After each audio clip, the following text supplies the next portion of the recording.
person just do a quick mic check for me? Hello, can everybody hear me? Yep, loud and clear, loud and clear. Ella, everything okay on your end?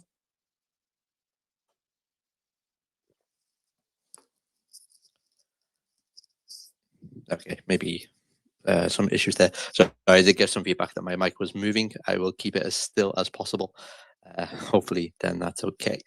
So we're currently waiting for the esteemed guest to join. So I guess we'll maybe just give it a minute or two, and then we can get started.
Okay. The esteemed guest is joining us. So whilst CZ is joining, I'll just get into intros, introduce what's going on today, how it's going to go down, and then we can get straight into it. So first of all, welcome everyone to CZ's end of year AMA. It's really good to see so many people tuning in for it, and I'm sure we'll have plenty more join as we get going. For anyone not aware, I am Liam from the social team at BNB Chain, and I will be moderating today. There's also Esther, who is behind the dev account, who is kindly helping me in the background for invited speakers and controlling there. So thank you, Esther. We also have Nina and Ella, who you heard do a mic check before, and they'll also be here on hand to chime in and add more context around specific questions if needed. So I tell you what, before we get CZ onto the stage and speak, how about we just have a quick intro to both Nina and Ella, so you guys are familiar with who they are if you're not already familiar. So if we can start maybe with Nina. And then if Ella, you can then take over. I'm aware that CZ might have just got kicked off, so we need to sort that in the background as well. So please do bear with us a minute. And Nina, if you can just give us your intro, please. Cool. Great to see everybody here. Nina here from the BNB Chain team, along with all my other team members. Great year, great 2025 for BNB Chain. Very excited to end the year with you all. Thank you. Oh, hey, CZ. Yeah, sorry, it took a little bit of setup. Yeah. No worries. Well, it's great to have you with us. I don't know if Ella's around to give just a quick intro before we get into the main. Yeah, perfect. Okay, Hi. Ella, take it away for us. Technical problems. Hi, everyone. Very glad. It's 4:30 a.m. here, but I'm so excited to talk to everyone. I'm head of Easy Labs. Easy Labs is a 10 billion ecosystem fund to help Web3, AI, and biotech to grow. We invested in a different stage of companies and looking forward to back great founders with long-term vision. Thank you all. Awesome. Thank you so much, Ella and Nina, for helping us out with the CZ's AMA today. We're going to get started in a minute or so, but just a quick rundown of how this AMA will work. So it's scheduled to last about 45 minutes. Just be aware that nothing said here is financial advice. Please do your own research. We're going to have a couple of questions from our side first, and then we'll bring community members up to the stage to ask some questions directly to CZ a bit later on as well. So with that said, let's kind of get going. CZ, first of all, it's great to have you here. Thank you for taking the time out to do this. How's everything today? Pretty good, pretty good. Yeah, thanks everyone for coming, and yeah, we can get started. Awesome, perfect. Let's get straight into it then. So CZ, 2025 has been, let's say, a hell of a year, to put it lightly. It's been very busy, great year. As we close it out, I want to start on more of a personal note with a two-folded question. So we would like to know, how has this year been for you personally, especially this new chapter post-pardon? And how has that experience changed how you think about life, work, and how you spend your energy now? Sure. Well, I think, yeah, it's the last couple of years have been a roller coaster, obviously. And it's great to be pardoned. I think that at least some on some psychological level is there's some level of freedom, vindication, approvalness, however you call it. There's different labels for it, but you know, there's a feeling of finally being freed again. But practically not much have changed, to be honest. I still do spend my time the way I do before. So I really spend time on four things. I think, like there's Giggle Academy, which is kind of my pet project. It makes me happy when I spend time on it. I think Giggle Academy is teaching more than 90,000 kids. It's a team of 60 people. They're building new features, improving the product, and they're growing. And there's a community behind them, etc. So it's a complete free for education platform. So that's one of the four things I'm working on, I think. There's Easy Labs, which I get involved with, talking to founders, helping builders, etc. So again, I'm more of a mentor coach kind of role. That's also quite fun. I kind of like to help new builders and interact with them, etc. I found out I always have an assumption that other people know what I have in my head. So I think some of the things which I thought was like pretty obvious, sometimes are not so obvious to first-time founders. So that's kind of interesting and rewarding as well. I also spent the third thing I spent quite a bit of time on is just helping with the BNB ecosystem, right? So again, it's kind of overlaps with Easy Labs. There's a large number of project Easy Labs investing who are on the BNB Chain ecosystem. So I kind of naturally also spend time on the BNB Chain ecosystem. There, I'm not very technical anymore. So I just chat with people and kind of really just again mentor, kind of coach them, and just sort of really get the mindset so that they're basically pumped up. They're actively building their long-term driven, just to align like sort of mission, value, systems, etc. So that's that. And then I spend a bunch of time advising governments as well. That's actually taking up way more time than I have anticipated. So I talked to about a dozen governments at a fairly serious level, both officially, unofficially, publicly, or privately.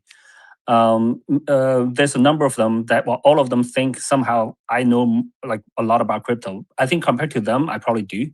But there's a lot in crypto I still don't know. I think the space is moving at a very fast pace. But no, they want my advice on how to shape their regulatory frameworks, how to bring the industry to their countries, what to do, what not to do, etc. And of course, I'm very, very happy to help with that. So some of the more noticeable ones is Pakistan, like very large country. UAE, I help in an unofficial capacity. I live there, so I'm kind of in their backyard, and they come to me all the time with different requests, different questions, requests, etc. I'm not in any official role, but I'm more than happy. I'm always happy to answer questions when people ask me.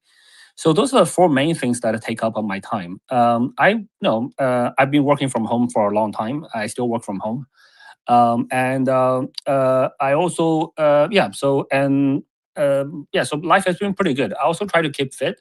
It's one of the things I want to take away from prison.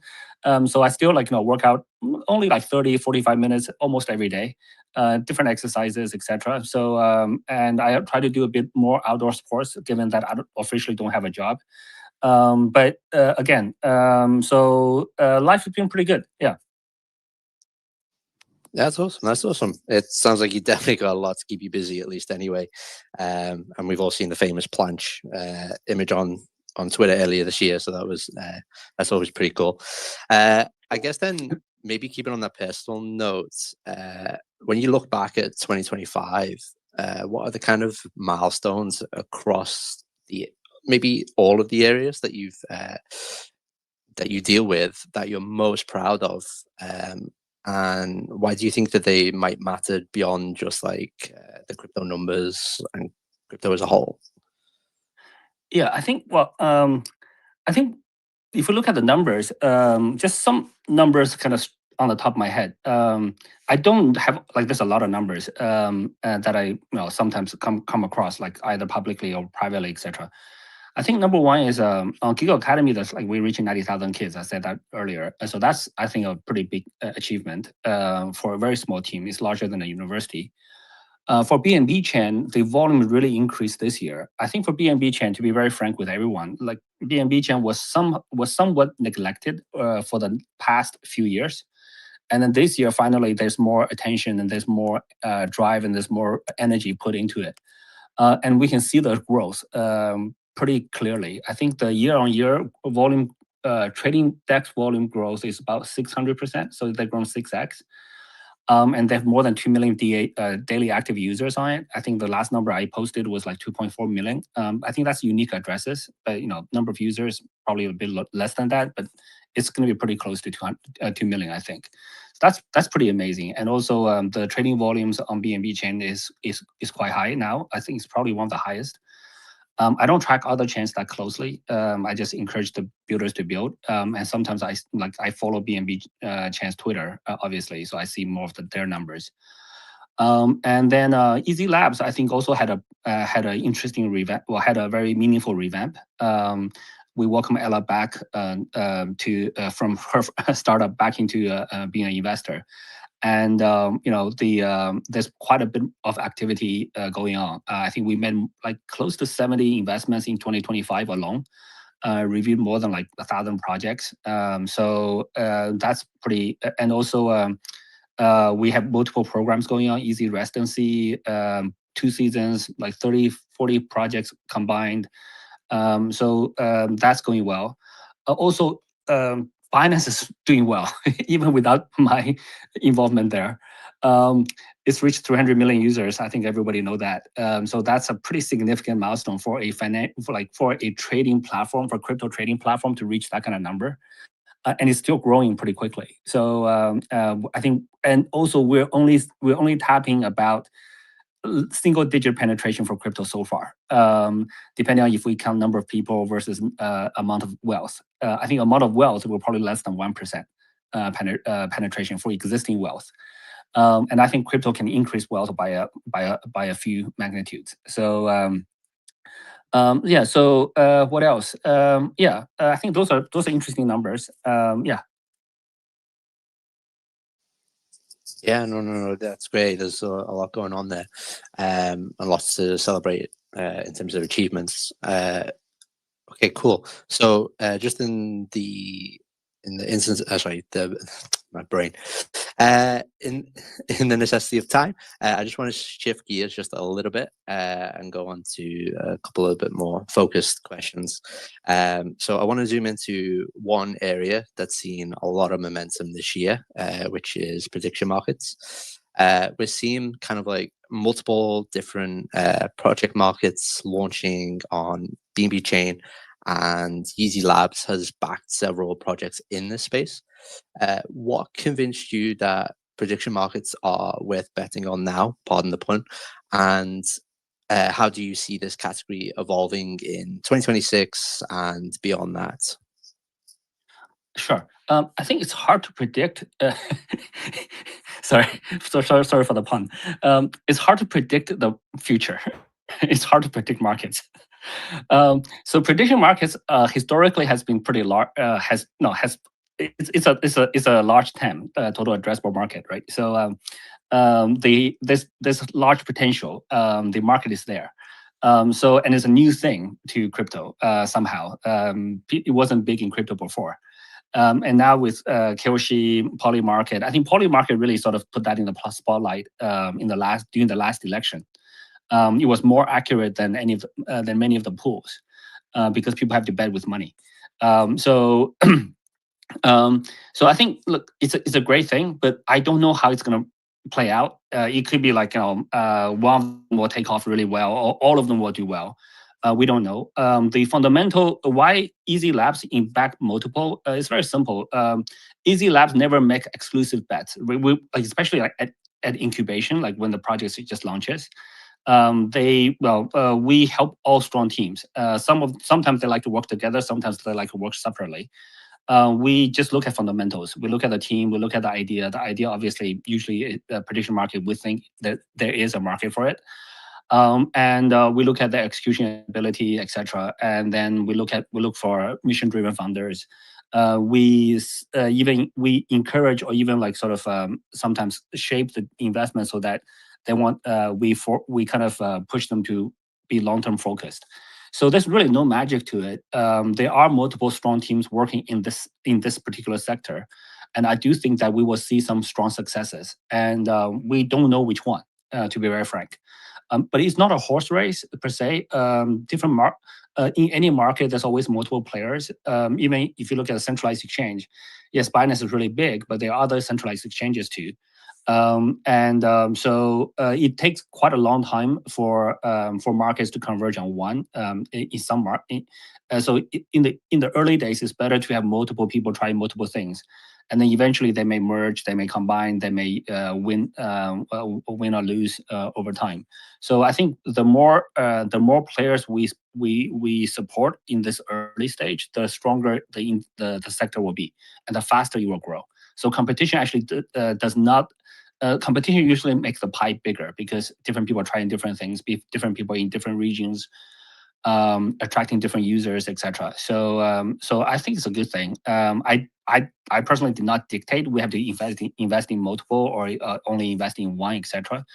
Easy Labs just backs strong teams, and of course from a BNB Chain perspective, the chain is a public open blockchain. Anyone can deploy on there, and we of course, I being a BNB holder, welcome more and more projects to deploy on BNB Chain. And BNB Chain provides a large amount of support, both in terms of potential funding, users. If it's a strong project, BNB Chain will tweet about it. So we want to give as much all the builders as much support as we can. And we're pretty equal from our perspective, or at least from my perspective. So, but again, there is some competition, but I think it's good especially for a brand new sector. Yeah, no, I think that makes sense. And as an employee of BNB Chain, definitely deploy on it for sure. To be selfish for a second there. Okay, so again, just for the sake of time, I'm just going to do another big shift so we can get to the community part. But basically, I want to focus on another big topic for this year, which has been stablecoins. Now, we're clearly seeing more of a diverse ecosystem emerging, particularly on BNB Chain when it comes to stablecoins. CZ, what kind of role do you think that the chain should play in shaping the ecosystem? And as a stablecoin usage shifts from humans to AI agents and automated systems, what kind of needs to change at the protocol or let's say project level to then support that? Sure. I think stablecoins, in my view, is a very large market. And I think we have only seen stablecoin 1.0.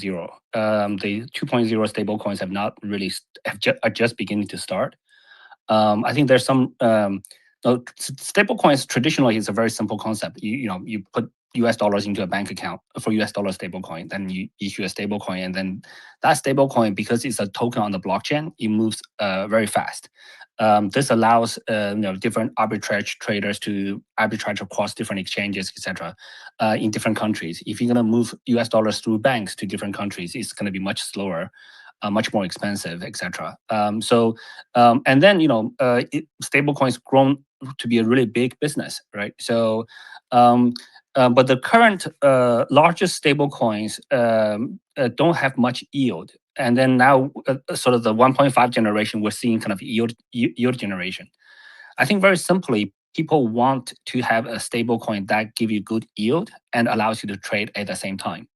Just a very simple one, and it should be adopted by mostly. The stable coin has, I believe, a very strong network effect, and Tether, leads in that because it's the first mover. But I think other stable coins, but Tether doesn't have Tether is not strong on yield. I think this gives other stable coins a window of opportunity to sort of compete. And I think there are more and more innovative ways for people to do this. I think Ethena did a very good job, and I think Easy Labs invested in Ethena. But Ethena's adoption rate is also limited by the exchange adoption. So I think the best stablecoin would be easy to trade on every exchange, adopted by a large number of exchanges, and then also provide yield. It's very simple, but it's also quite difficult to get all of that done. I think we encourage more teams to do it. Also, I think the current environment is different from a year ago. Now, in the US, there's a Genius Act. In other countries, stable coins are less. The most regulators are not super hostile to stable coins. I think the regulatory environment is much more open now. So I think that we'll see more opportunities. And again, also on BNB Chain for a long time did not have a native stablecoin deployed on there. The Tether on BNB Chain was, I think, wrapped. And then so USD1 was pretty much the first. I think there was FDUSD and then USD1. FUSD, for whatever reason, did not grow very well. I think the friction on the fiat channels was high, so that kind of limited the growth. USD1 is a very strong one from the US, and I think today there was an announcement of Project U, and I think U has some really interesting potential as well. So again, from a BNB Chain's perspective, it's an open blockchain. Anyone can deploy a smart contract on the chain, and that's all you need to do to launch a project. But the chain ecosystem, the BNB Chain team obviously will want to welcome as many projects as possible and give you the strongest support. So again, it's not a horse race. It's just an open garden model. Cool. Okay. So then shifting gears into builders for a moment. When you and Yeezy Labs are backing new projects today, what are the top things that you look for in founders and ideas? And then from the chain side, for teams building on BNB Chain, what kind of support should they realistically expect from the ecosystem? Yeah, sure. I think fundamentally, I personally like to build to help builders who are mission driven, like they are passionate about something. And then the market has changed, right? So yesterday was memes that was hot. Today was like prediction markets. Then there will be stable coins, but they have to be really passionate about the thing that they're working on. Pivoting the product market fit is good, but if you pivot entire project over like every 3 months, then that means you're not really sort of passionate about something. And also the reason people want to start a startup is a bit different. Some people just want to make a quick cash, and they will and they may have a number like, say, I don't know, 10, 50, 100 million as a target. The problem with that is once they reach that target, what are they going to do? They may cash out, they may just quit, they may stop, etc. And also people may look for shortcuts to get to that target. And in crypto, it's quite easy. Launch a token, and then you sell the token. Those are not models we recommend. So I look for people who are long-term driven, ethical, but obviously also skilled and are smart and capable of doing startups. Startups are really hard. You also have to have the stamina. It's really like a physical labor sometimes. Because you have to stay up for a very long period of time. You have to. It's just very busy. There's a lot. There's a lot of work. There's a lot of physical and mental stress. So other than that, I'm pretty open. That's pretty much it, really. Okay, awesome. That's cool. So that's pretty much all of our questions done. So now for the part that the community has been waiting for, the community part of the AMA. So here's how it works just before we kind of get into that. We'll start by inviting 3 people at a time to the stage, and I'll call on one person at a time to ask their question to CZ. We'll let them answer, and in the meantime, we'll rotate each person off the stage once the question has been asked, so we can get through as many as we can. Now, bear with us a second as we sort out the speakers. As I see, there are currently a flood of requests coming in to speak. So if I can just ask Esther if you can just bring people up to the stage for me, just whilst I do that. Just a couple of things to go over. Apologies. Whilst we're adding speakers to the stage, please keep it to one question that's short and to the point, and no shilling or token promotion whilst on the stage. Otherwise, we will have to remove you, and we don't want to do that. So we've got a couple of people coming up onto the stage now.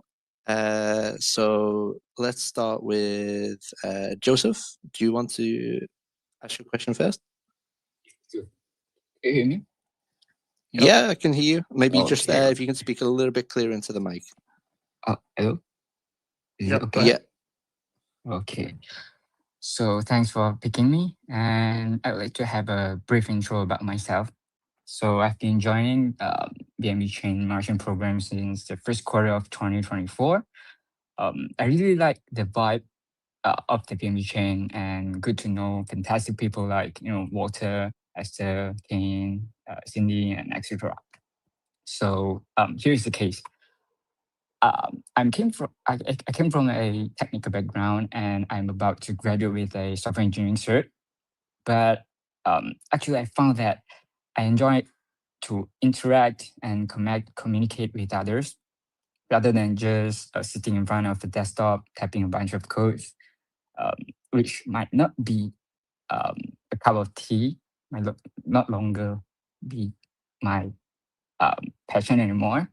So the personal goal for 2026 is about to transit to another aspect that interests me more, like BD, marketing, or etc. So my question is here. I'm a person that really into Web3, but I do not have a related degree that relate to BD or marketing. I'd like to ask CZ, as a person with a technical background and education, what was your path like to learning business and managing people? And my second question is a piece of advice that you would give me as a person that I would like to cultivate more skill sets on the business-centric areas. Yeah, thank you. Sure. Okay. I'll be a little bit harsh here. I think that's a very wrong way to ask the question. For the future questioners, please be very concise, like one sentence introduction, and then ask the question directly. It's a very worded question. I don't want to be like, well, I will listen to that. So I think my advice in this case may be a little bit harsh. I apologize. I think EQ is very important for a tech person to be successful in the business world. You have to have a very good gauge of the right environment and being able to connect with your audience, etc. So I feel that you coming from a tech background, you should be very good on tech first, and then you have to have one strong point at least before you branch out into other things. Otherwise, you're basically not strong in anything. That's not usually not good. It sounds like you're probably a relatively young person, from a young experience, less experience. I would recommend. For me, my path is I worked in Bloomberg for a number of years. I was involved in startups before and after that, and then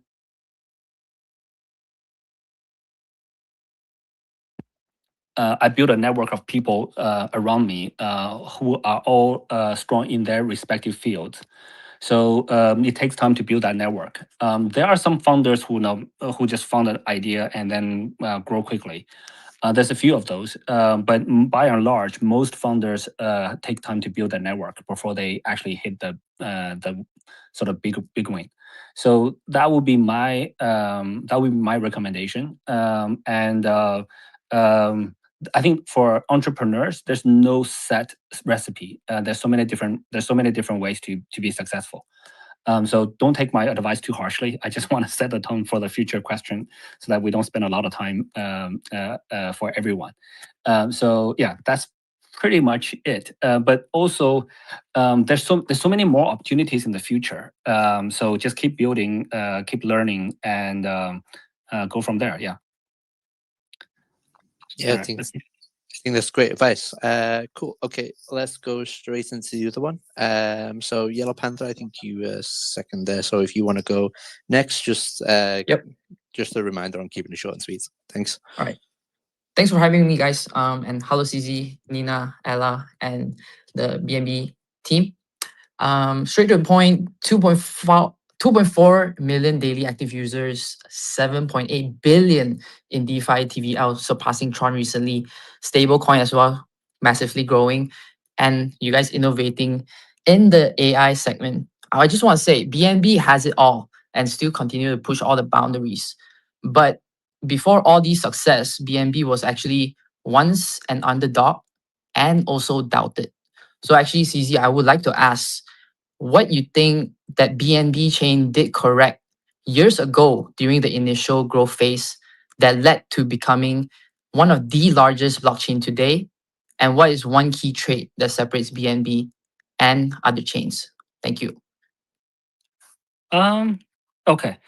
I think that's pretty common for anything that's successful. Nothing starts from day one being the biggest, best industry leading, thing, token wise or any business, right? So most successful businesses have to go through a very long period of building, etc.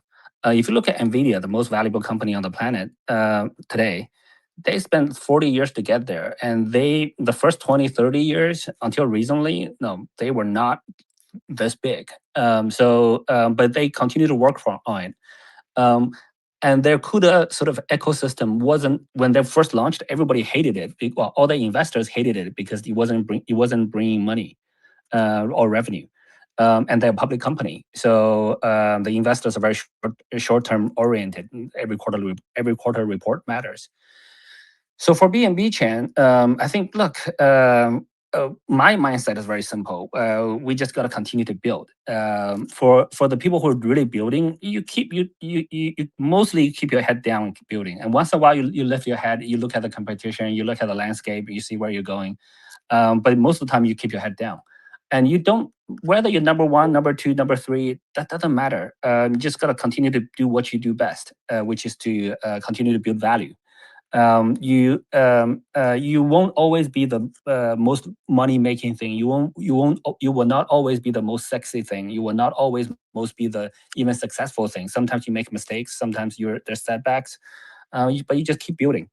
So I think, for me, BNB was always the long term thing.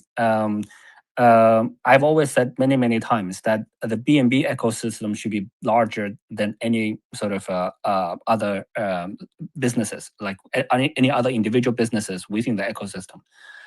This includes centralized exchanges, DeFi protocols, etc. So we just continue to build. It is also possible that a ecosystem, the fundamental layer of an ecosystem may be smaller than any particular token. If you view it this way, right? So many companies that are listed on Nasdaq are way more valuable than Nasdaq itself. So it's also possible that way. So any of the combinations could be possible. But we find people, we build a team, and the team does what they do best, which is to build this public blockchain ecosystem. And they will continue. It's already had product market fit a long time ago. And it may not be the biggest, the most expensive, et cetera, over time, but we'll just continue to build value into it. So for me, it was just this is sort of what I talked about for builders. They have to have this long-term marathon mentality too. It's like a marathon plus a boxing match combined. You're boxing at a marathon length. You just got to keep going. So what you said, I appreciate all the nice words about BNB Chain today, but what BNB Chain was, or when it was sort of an underdog, it didn't bother me. Well, of course, it bothered to the level that we want to be more, we want to contribute more value, but we just gotta keep building. Yeah. Sorry, that's a boring answer, but yeah, let's move on. Thank you so much, Perfect. CZ. Perfect. Okay, awesome. So then I think next we had Barrett. Oh, yeah, Barrett.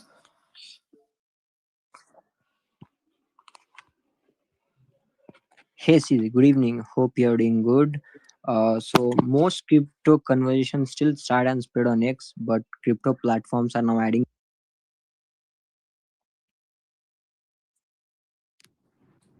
Hello. Did that get cut out? Yeah, I can't hear. Yeah, He's cutting okay. it out. I think, okay, let's just mute that one for now, and then we'll go straight into, is it Bro Leon?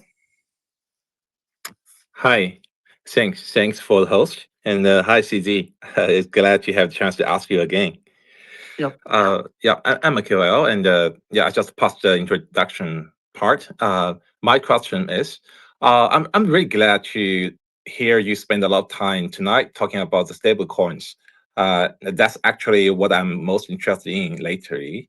So, what my question is, I noticed the Binance has supported FDUSD for a long time, and also invested in Asana, the USDE, and supported list in Binance as well. More recently, I find Binance also brought support for USD1. So, and you mentioned that the U project tonight, right? And it's also looks get a lot of support from you and Binance. So I just wondering, so is that kind of a horse racing model that people discuss a lot recently on social media? So do you think you are trying to let the stable coins fight with each other and then find the best one according kind of a horse racing model? Well, it's not. It's only a horse race if you let them. Well, in this case, I don't think horse race is the right name for it. Like there's multiple e-commerce on the internet. There's multiple search engines on the internet. Those are not horse races. Just like when you have an open garden platform or ecosystem, many people will start projects, and everyone sees that stable coins, especially given the recent rumored or alleged valuation for Tether, 500 billion, etc. And the alleged revenues of tens of billions a year. People want to start competing projects. And if you look at centralized exchanges, there's so much horse racing, right? There's thousands of exchanges, etc. So it's just a natural echo. It's just a natural, what do you call it? It's just how the business works. From a support perspective, BNB Chain, Easy Labs, BNB Chain is an open blockchain. Easy Labs is an investor. Investors are very rarely going to go exclusive in one sector. Some do. Those guys usually invest in much later stages. So it's not a. So I wouldn't say it's a horse race strategy by anyone. It's just how the market works. We do invest in multiple strong teams, and then we also see that many times when we like a team, and the team is strong, sometimes the project doesn't work for various other reasons. We want every project to work, and also there will be competition. And as I said before, competition is kind of helps to grow the market, and it helps to validate which features, which designs users like. So I think that's a very healthy thing for, especially in an early stage sector. I think now everyone realizes, okay, stable coins can be large and can make a lot of money. So a lot of people are trying different models. I love to see that. So well, I love seeing it. So we are supportive on multiple projects. Over time, I think the network effects will eventually kick in. The users will gravitate towards the most compelling ones. I think also when I mentioned, like, right now we're seeing stablecoins generation 1. I think generation 2 stablecoins will be much better, I think. So yeah, that's kind of my view. Okay, perfect. Should we try Barrett again? We're down to the last 5 minutes, so we can just make it a nice quick one, and then we can get moving. Thank you. We can probably go a little bit longer, maybe 10-15 minutes longer. Yeah. Okay, perfect. Awesome. Yeah. As long as you're okay with that. Yeah. Hey Siri, good evening. Hope you are doing well. So most crypto conversations still start and it's spread on X, but crypto platforms are now adding social feature inside their own apps. So do you think these conversation will ever move more into crypto native platforms, or will X always remain the main public square? And where do you see Binance Square fitting into that future, since it was one of the earliest crypto native social platforms? Sure. I think there's always convergence in terms of feature overlaps, right? So once a platform is more mature, they will add more other features, and also any social feature you can add to your product helps retention, and also helps activity as well, right? So when people discuss trading, etc., more on your platform, then it's more generally more volumes on your platform, and also X is more of a global town square, right? Everybody, there's quite a lot of politics, other topics being discussed on X, and the X user base is a little bit more, I would say, Western focused. There is some Chinese, I see a lot of Chinese content. I see other languages as well, but it's slightly heavily skewed towards the Western sort of discussions. And politics is a big part of it. So I think Binance, Square, and other platforms developing social features there, discussions, forums, however you call them, is good. Also, any platform that develop more chat programs to let users connect with each other, chat functionality-wise is really easy to implement. But from a growth perspective, to have a large number of users chatting with each other in a secure way, I think there's a lot of room to be done there. I think there's a lot of opportunities there. I think we can see from even the X chat that the encrypted chats, the more privacy-driven chats are really needed features. I like Telegram. I don't hate Telegram. I know Pavel as a friend,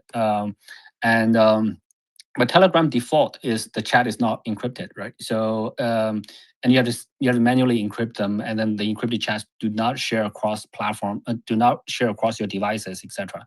Where Signal does that, I think a little bit better. I think we're looking to see what XChat can do. I think any large platform should have their own chats, and also chats helps like with customer support, with users connecting with each other, etc. So I think all of those are interesting, and also the social platforms adding more crypto features, like letting users pay, earn, buy crypto, etc. I think it's great for crypto. So there's some overlaps. Not to say which one's good or bad. That's just natural course of business evolution. So I do encourage all platforms to develop more features that can retain, attract, and help users.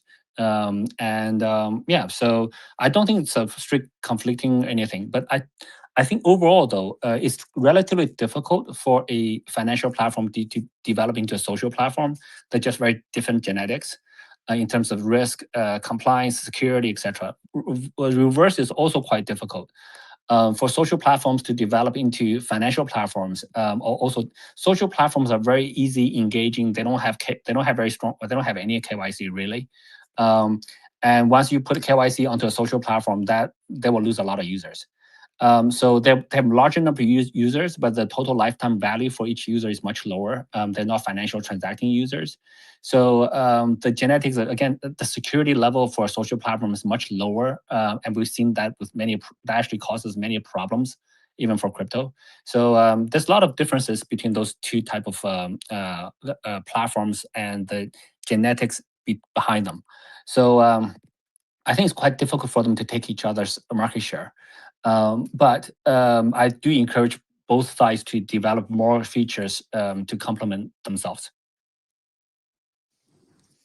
Perfect. Okay, then. So then we have AB Kuai. Sorry, I've butchered the name there. But if you want to go next. Hi, thank you for taking us up. Since there are already quite a few prediction markets now, could you please share what differentiates Probable, the prediction markets jointly launched by PancakeSwap and YZ Labs? And is there any plan for Binance Wallet to support or integrate Probable in the future? Okay. I always thought you were a guy. I follow you on Twitter. I see a lot of your posts, which are quite insightful. Good to hear your voice. The short answer is I don't know what differentiates them. To be very frank, they're all Probable is a new project launched by a team that we know relatively well. But also at this stage, the features they offer today or even on day one may not define them. They may, most projects at this early stage will take a few pivots to find their sort of product market fit. So I wouldn't bet, I wouldn't bet on what they have today, or I wouldn't even like the way I look at projects at this early stage is okay. I look at the product to see if the product is good or not. But more so, I want to by looking at the product, I'm trying to judge whether the team can deliver. Basically, based on this set of requirements, did I do a good product? What if the product requirement changes tomorrow? They want to pivot to a different type of feature system. They want to add a new feature. They want to add a new thing. Can they deliver quickly? To me, that's more important than what the feature set they have today. And I will tell you, all the prediction markets, they're all going to copy each other, right? So one of them will do, okay, the funds that's locked on a prediction, it will generate yield now. Everyone else will be forced to copy them. If that feature attracts users. If that feature doesn't attract users, then people will eventually over time drop it, or they will not copy it. So I think in this early stage, there will be a lot of feature copying, learning from each other, and also a lot of innovation as well.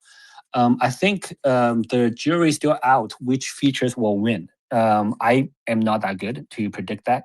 I do think that ease of use, capital efficiency, fees, security, and also to some extent yield. All of these features are important for users. But again, this is such a relatively new thing. I think Poly Market did some good volumes during the last election. I think the next big thing that everyone talks about is the World Cup. So I think the teams that does not sleep during the World Cup probably will win, at least in the short term. And that would be like a very interesting, like that's the time that you gotta have your teams fully on standby, etc.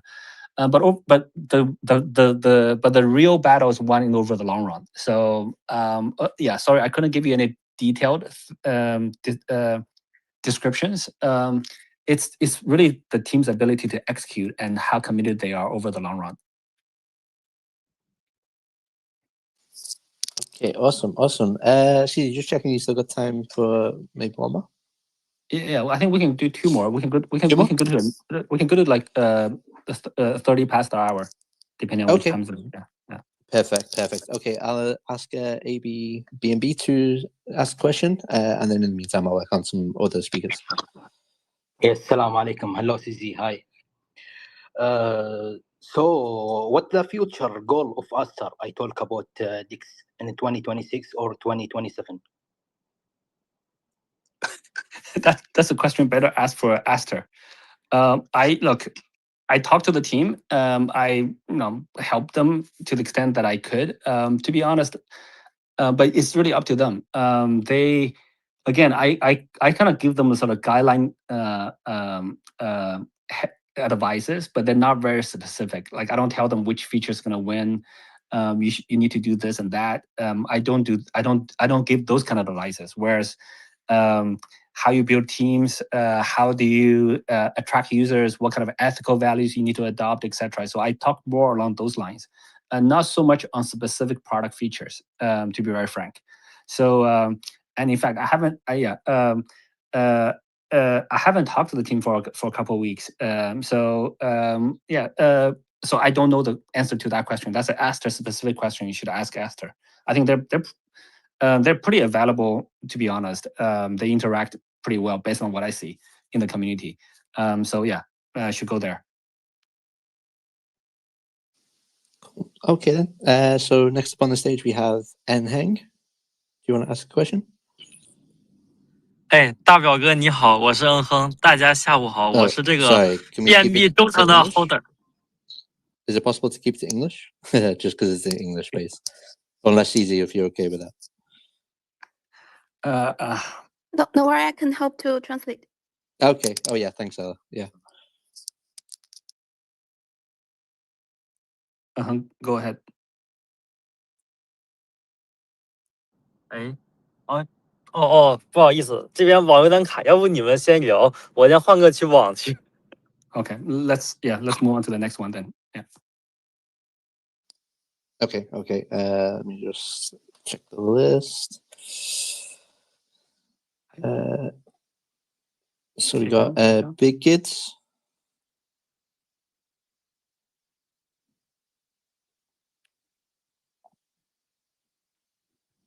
Oh, hello.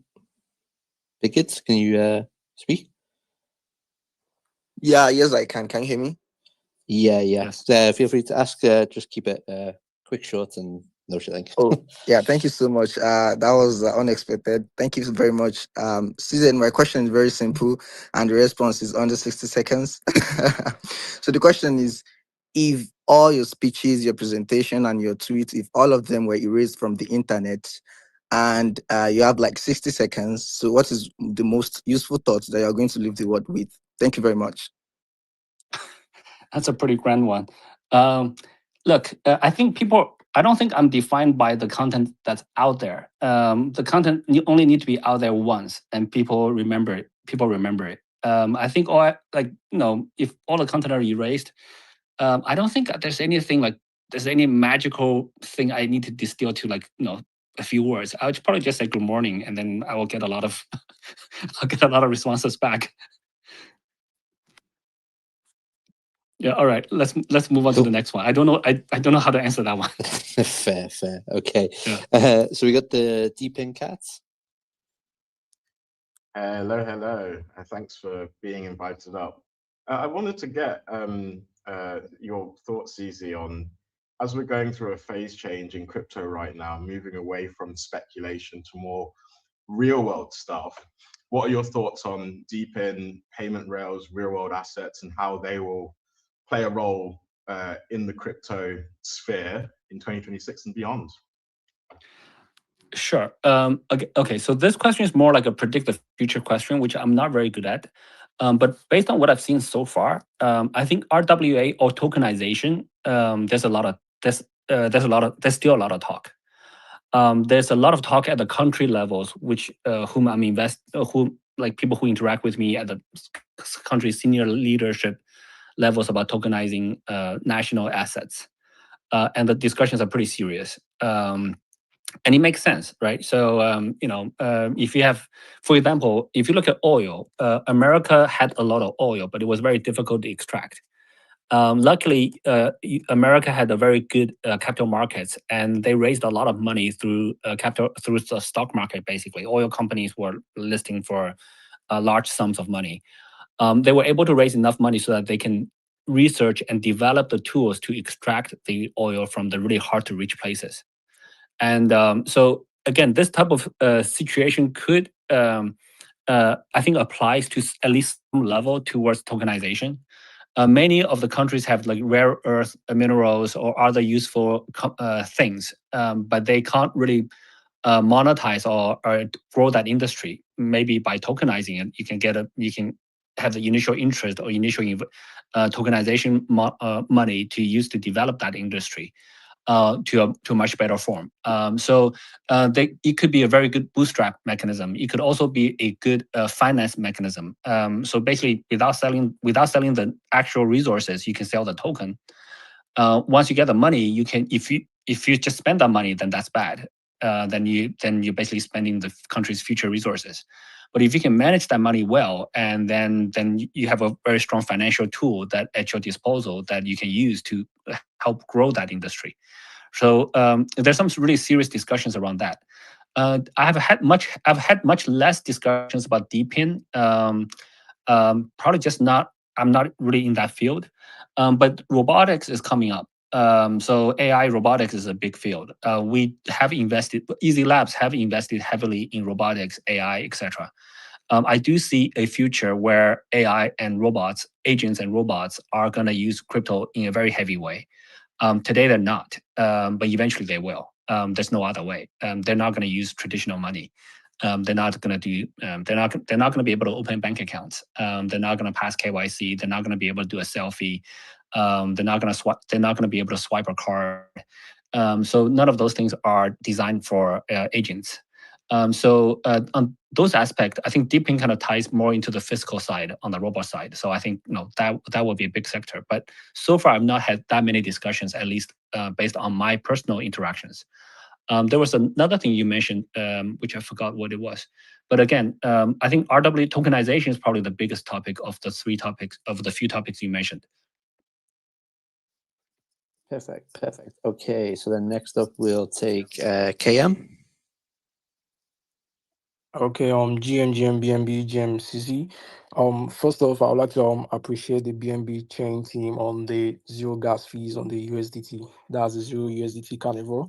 And I would like to know how long will you continue, because it's actually massive seeing zero fees on exchanges and all that.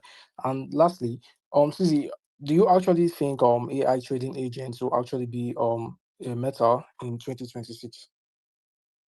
Sorry, do I think agents will be meta? Yeah, AI trading agents will actually boom or actually be a meta for 2026, the way prediction markets are actually skyrocketing. Okay. I think AI agents will be used very heavily in trading, but I think there's a few different ways it could play out. It might be different from prediction markets. Almost every sophisticated trader, large trading, algo trading, hedge funds, etc., that have a team managing trading, I would expect them to be using some form of AI already. And even if they don't know, they're probably already using some AI for data analysis, etc. The real ones will be training their own AI algorithms, or at least trying. AI trading as a platform have two potential conflicting factors. One is if you have an AI algorithm that can make a lot of money, why would you sell that as a service, right? So why don't you trade yourself? The only reason is you don't have enough capital. But today, capital is pretty easy to raise for good teams, especially if you have a good AI that can actually make money. If you sell the AI on monthly subscription fee to other people, then that means that you make more money selling the AI than you trade yourself. That necessarily means the AI makes less money than the people's combined paying for it. There's a counter argument to that argument, which is, well, I make a tool for people to customize their AIs easier than they develop their own AIs, and everyone uses slightly different variations of that AI. I think that argument is it's a little bit weak. It's not a very strong argument. People tweaking their own AI is probably not going to get a huge advantage over other people who are using native AIs on their own, in my opinion. I could be wrong. I most likely will be wrong. So AI trading platforms, I think there's some counter arguments both ways. I don't know how that will play out. This is different from a prediction market, which just is a platform where you make predictions and they charge a fee. They make a spread, or they make a very tiny fee on each user action. There's very different philosophies. So, and also a AI algorithm that's very successful, that's spread out to a larger number of users, used by one guy, will be less effective if it's used by everybody in the market. The markets are mass psychology markets, right? So you're basically trading against everybody. There is everyone using the same strategy. The first guy using that strategy usually wins. The last guy using that strategy probably will not win, even though they're using the same strategy. So then speed matters, performance matters. There's a lot of other things that matter. So the good algorithms, one algorithm cannot be used by a large number of people to make money. It's not in that sense, it's not an infinite game in terms of trading strategies. Because they kind of participate in the same market at the same time. One trading strategy doesn't infinitely expand the market. So yeah, so that's my thought on AI trading. I could be very wrong. I hope to be proven wrong and see some AI trading platforms. But AI will be used very heavily in trading by everyone in their own way, in my opinion. All right, I think we kind of reached time limit. Yeah, so I think we should wrap it up for this one, and then hopefully I want to do this like every month or so, roughly. Don't hold me to it. And then we just keep it very casual and informal. I think this one is already a little bit too formal for my liking. I think we should probably next time we'll just turn on spaces and have people ask questions for a while, and then we'll see how it goes. Yeah, perfect. That sounds great. Okay, well then in that case, let's wrap things up. Before I do, just want to say thank you to CZ for taking the time out to do this, for sharing so openly. I really appreciate that. Thank you also to the team for hanging on to the call and being on hand at all times. And then, of course, thank you everyone who has joined us live, asked questions, and listened in from around the world. If you missed any parts of this conversation, the space is recorded, so you can immediately listen back to it. And then, until then, I guess we'll see you in the next one. Thank you so much, everyone. Have a great day, and catch you in the next space. Thanks, CZ. Yeah, thank you. Bye-bye. Bye.